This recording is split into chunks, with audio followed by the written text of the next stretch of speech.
Assalamualaikum warahmatullahi wabarakatuh. Jumpa kembali lagi dengan saya Udin dalam channel Kim Ude. Asiknya belajar TPS. Materi hari ini adalah operasi bilangan ya.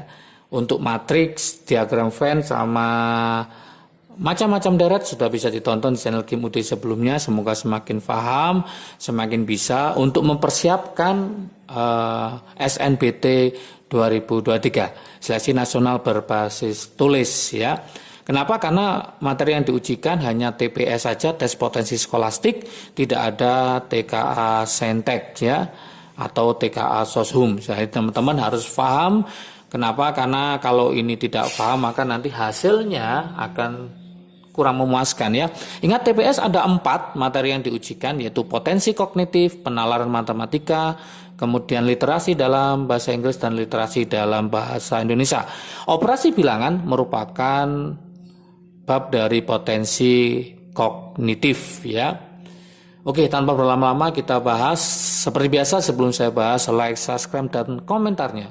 Juga lonceng ditekan supaya tidak ketinggalan video terbaru dari Kim Ude ya.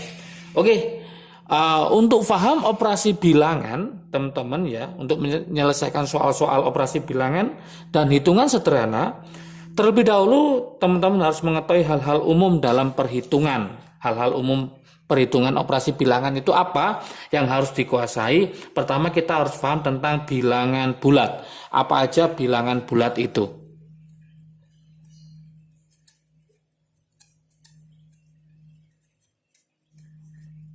Oke, bilangan bulat. Yang termasuk bilangan bulat ini sudah dipelajari mulai tingkat dasar ya.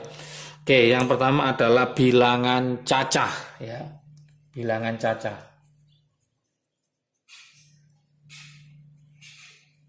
Dimulai dari berapa? Dari 0, 1, 2, 3, 4, 5, dan seterusnya. Ada namanya nanti bilangan asli ya. Bilangan ini macam-macamnya, konsep dasarnya. Bilangan asli itu dimulai dari 1, 2, 3, 4, 5, dan seterusnya. Ada lagi bilangan prima ya. Bilangan prima, bilangan yang bisa dibagi 1 dan bilangan itu sendiri ya, yaitu 2, 3, 5, 7 dan seterusnya. Ada lagi bilangan bulat negatif. Ada bilangan bulat negatif. Titik bisa min 3, min 2, min 1 ya. Oke. Lawannya bilangan bulat negatif adalah tentunya bilangan bulat positif. Ada bilangan bulat negatif, tentunya ada bilangan bulat positif ya. Berarti 1, 2, 3 dan seterusnya. Kemudian ada bilangan bulat 0 ya, bilangan bulat 0. Bilangan bulat 0 ya tentunya hanya 1, yaitu 0 itu sendiri. Setelah paham ini ada lagi nanti model bilangan Romawi. Ya, ini teman-teman harus menguasai, ini banyak yang lupa kadang-kadang. Bilangan Romawi. Perlu diingat saja bilangan Romawi yang sering yaitu angka 1 ya. Tulis kayak gini, ini 1. Kalau 5, nah ini seperti ini 5. Kemudian 10 X ya, 10. Kemudian 50 itu L. Ini jangan sampai lupa. Kemudian intinya di sini C 100. Kalau D itu 500. Kalau M 1000. Oke. Bilangan bulat sudah, bilangan Romawi sudah, kemudian nanti pastinya tentunya ada penjumlahan bilangan bulat, ada pengurangan bilangan bulat, ada perkalian bilangan bulat, dan juga ada pembagian bilangan bulat. Itu materi dasar tentunya sudah paham. Nggak kalah pentingnya adalah sifat-sifat. Nah, ada sifat-sifat. Sifat-sifat dari apa? Dari operasi hitung bilangan bulat.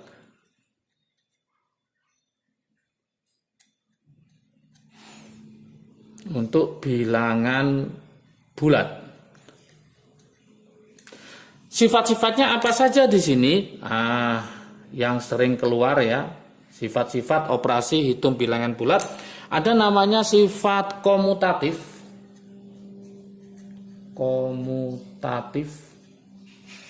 Langsung kita ke contoh aja komutatif. Misalkan ada A ditambah B itu sama dengan nanti B ditambah A. Jadi dibolak-balik sama aja. Kalau perkalian gimana? Misalkan A kali B itu sama dengan B kali A. Inilah yang disebut dengan sifat komutatif. Ada lagi sifat asosiatif ya. Asosiatif. Oke. Contohnya gimana? Misalkan dalam kurung A ditambah B ditambah C itu sama dengan apa? Sama dengan A ditambah dalam kurung B ditambah C. Sama saja. Kalau perkalian gimana? Misalkan A kali B dikali C itu harus sama dengan A dikali dalam kurung B kali C. Seperti itu. Ini namanya sifat asosiatif. Berikutnya yang ketiga itu adalah sifat distributif ya. Sifat distributif. Oke, contohnya kayak apa distributif?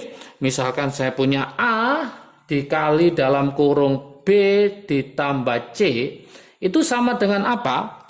Berarti sama dengan nanti A kali B kemudian A kali C. Nah, seperti itu. Berarti ini rumusnya adalah A kali B ditambah A kali C. Itulah sifat distributif. Ini harus paham dulu. Oke, di samping tadi ada penjumlahan bilangan bulat, pengurangan bilangan bulat, perkalian bilangan bulat, dan pembagian bilangan bulat. Nah, gimana model soalnya di SNBT 2023 ya? Model soal tentang operasi bilangan ini, modelnya seperti ini teman-teman semua ya. Saya tulis model soal supaya nanti apa? Paham. Oh, ternyata seperti ini nggak sesulit yang dibayangkan ya. Model soal untuk operasi bilangan. Model yang pertama, nomor 1. Oke.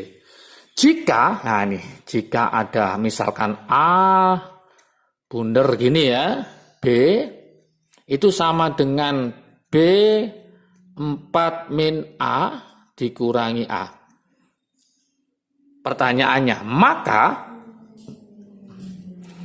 2 bundar gini dalam kurung 3 bundar lagi 1 itu sama dengan titik. Nah, gimana cara mengerjakannya? Nah, ini sangat mudah sekali. Solusinya seperti ini, teman-teman semua.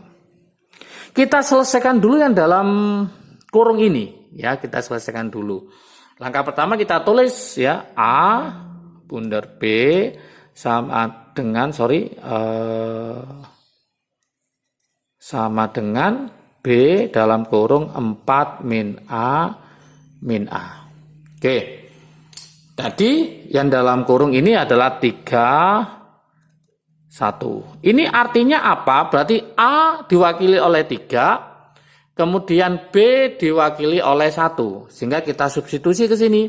Berarti ini 1 dalam kurung 4 dikurangi 3 dikurangi 3. Berarti berapa?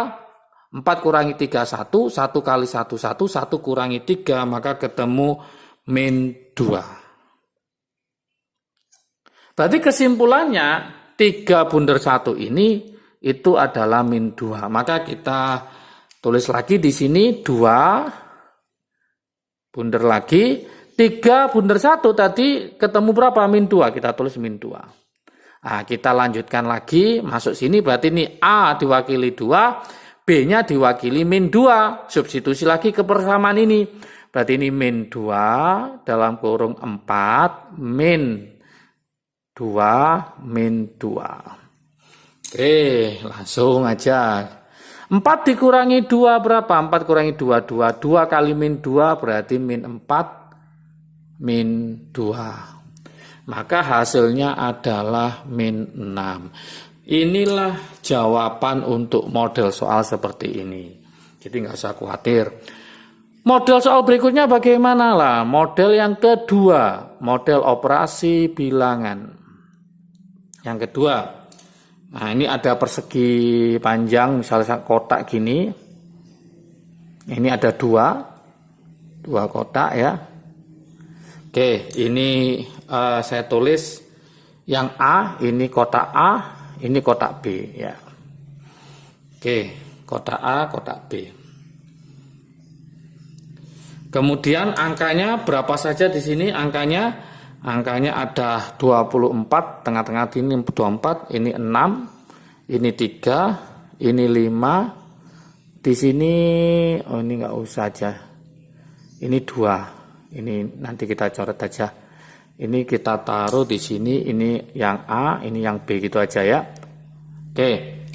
Kemudian di sini ada 10, ini ada 1. Ini ada 4, ini ada 3. Yang diminta X, nah seperti ini, model soalnya kayak gini. Lah gimana hasilnya 24 ini dari mana ya? Ini teman-teman harus berusaha mencarinya. Nah, logikanya di sini adalah 6 kali 5, saya tulis 6 kali 5. 6 kali 5 kan 30. 30, kemudian yang ini 2 kali 3. 2 kali 3, 6. Berarti 30 kurangi 6, maka ketemu 24. Nah, modelnya kayak seperti itu. Berarti ini 30 dikurangi 2 kali 3, 6, maka hasilnya 24. Oke, berarti untuk yang sebelah kanan, yang B ini sama caranya. Untuk mengerjakannya berarti gimana? 10 dikali 4 dikurangi 3 kali 1. Seperti itu. 10 kali 4, 40 dikurangi 3, berarti hasilnya 37. Maka jawaban X ini adalah 37. Oke, model soal yang nomor 2. Model soal yang nomor 3. Ini lebih menantang lagi modelnya. Oke, model soalnya seperti ini. Jika A per B ditambah C per D sama dengan 16 dan A per C ditambah B per D sama dengan 36 dengan A, B, C, dan D ternyata itu tidak sama dengan 0. Nah, pertanyaannya, misalkan di sini ada P, ini ada Q, hasilnya adalah P 2 per 3 kuadrat, yang ini adalah C per B. Nah, ini model soalnya kayak gini. Teman-teman suruh membandingkan P sama Q itu gimana? Apakah dia lebih besar? Apakah lebih kecil? Apakah sama dengan? Modelnya soal kayak gitu. Jadi nanti pilihan jawabannya, misalkan ya A, apakah P itu lebih besar daripada Q? Yang B, apakah P-nya nanti kurang dari Q? Yang C, apakah nanti P sama dengan Q? Nah, seperti itu teman-teman semua. Jadi pusat perhatian kita harus mencari C per B itu hasilnya berapa. Nanti kita bandingkan sama harganya P. P ini jelas 2 pangkat 2 itu 4, 3 pangkat 2, 9. Berarti nanti 4 per 9. Apakah nanti hasilnya Q 4 per 9? Apakah lebih besar? Apakah lebih kecil? Ya kita selesaikan dari persamaan ini. Berarti kita cari solusinya bagaimana? Solusinya. Oke, persamaan matematik ini kalau kita kalikan berarti nanti A kali D ditambah B kali C sama dengan 16 B kali D. Cara cepatnya gitu ya, trik asiknya. Oke, saya tulis ya. Persamaannya tadi nanti AD ditambah B kali C, berarti BC sama dengan 16 B kali D, BD. Persamaan satu sudah terbentuk. Persamaan berikutnya sama, berarti A kali D ditambah B kali C sama dengan 36 C kali D. Nah, seperti itu cara triknya. Lah, AD plus BC sama dengan 16 BD. AD plus BC sama dengan 36 CD. Berarti kesimpulannya apa? berarti kesimpulannya 16 BD itu ternyata sama dengan 36 CD. Oke. Di sini ada D yang sama, kita coret aja, coret. Oke. Berarti kesimpulannya C dibanding B sama dengan apa? 16/36. Oke, mungkin ada yang bingung. 16 kali B berarti 16B sama dengan 36 kali C berarti 36C. Nah, 16/36 kalau kita sederhanakan dibagi 4 berarti ini 4, dibagi 4 berarti 9. Ternyata hasilnya C per B itu 4/9. Maka bisa kita simpulkan, kesimpulannya di sini saya tulis ya, kesimpulannya P ini tadi Q ya. Ternyata Q-nya ketemu berapa? 4/9. Kemudian P-nya ini berapa? 2 pangkat 2. 2/3 kuadrat. 2 pangkat 2, 4. 3 pangkat 2, 9. Ternyata hasilnya apa? P sama dengan Q. Oke, P sama dengan Q. Maka jawaban untuk nomor 3 ini, soal nomor 3 adalah yang C, yaitu P sama dengan Q. Nah, inilah model soal tentang operasi bilangan. Teman-teman harus paham tentang sifat-sifat operasi hitung bilangan bulat, baik komutatif, asosiatif, maupun distributif. Oke, semangat belajar, persiapkan mulai dari sekarang soal-soal TPS tentang potensi kognitif, penalaran matematika, literasi dalam membaca, bahasa Indonesia, literasi dalam bahasa Inggris. Semoga bisa membantu mempersiapkan senam SNBT 2023 dan tentunya hasilnya maksimal ya, dan memuaskan dan keterima di PTN favorit sesuai dengan pilihan teman-teman semua. Oke, semangat belajar, jaga kesehatan, salam sukses dari Kim UD, asiknya belajar TPS. Assalamualaikum warahmatullahi wabarakatuh.